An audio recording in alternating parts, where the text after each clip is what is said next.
گھر کے اندر بڑے اور بزرگ کی برکت۔ ایک واقعہ ہے، ایک عورت اپنا واقعہ بیان کرتی ہے کہ میری شادی ایک امیر گھرانے میں ہوئی۔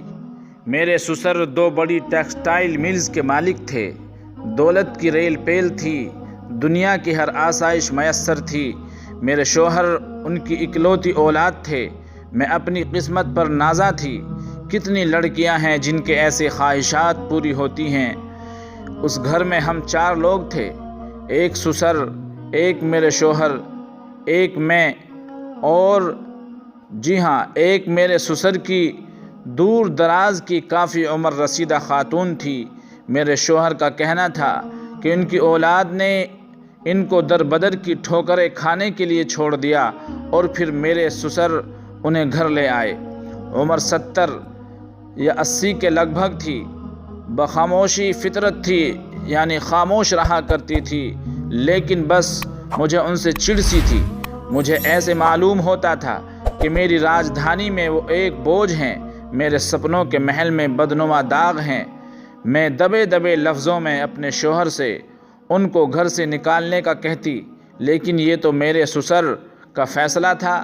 میرے شوہر کا کہنا تھا کہ ان کے گھر میں دولت کی ریل پیل اور برکات اماں کو پناہ دینے کے بعد شروع ہوئی، اور ابو کبھی بھی یہ بات نہیں مانیں گے۔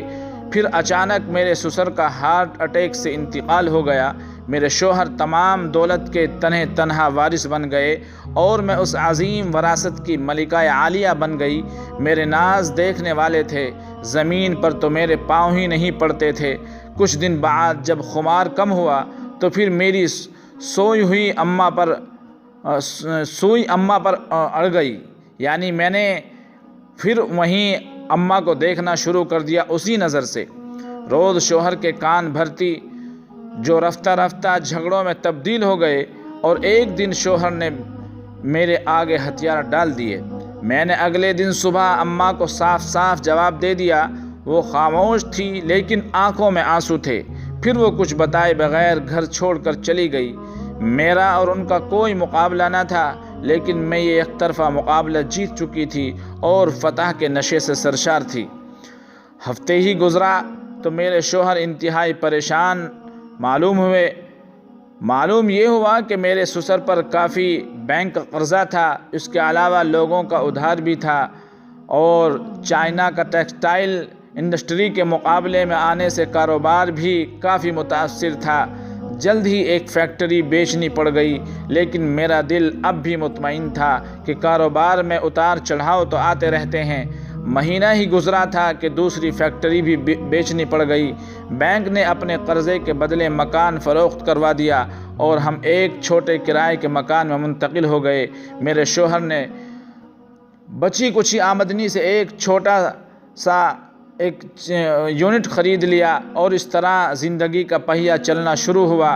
میری سب شاہانہ عمارت زمین بوس ہو گئی۔ مجھے احساس جرم نے گھیر لیا۔ میں نے ایک بے بس، لاچار اور ضعیف عورت کو بے گھر کیا۔ میرا اپنا سپنوں کا محل بکھر کر رہ گیا، اور یہ زوال اماں کے جانے کے بعد ہی شروع ہوا۔ مجھے اپنے سسر کی بات درست معلوم ہونے لگی۔ جس طرح عروج اماں کے آنے سے شروع ہوا تھا، اسی طرح اماں کے جانے سے رخصت ہو گیا تھا۔ اس لیے سمجھنا چاہیے کہ گھروں میں بزرگوں سے برکت ہوتی ہے۔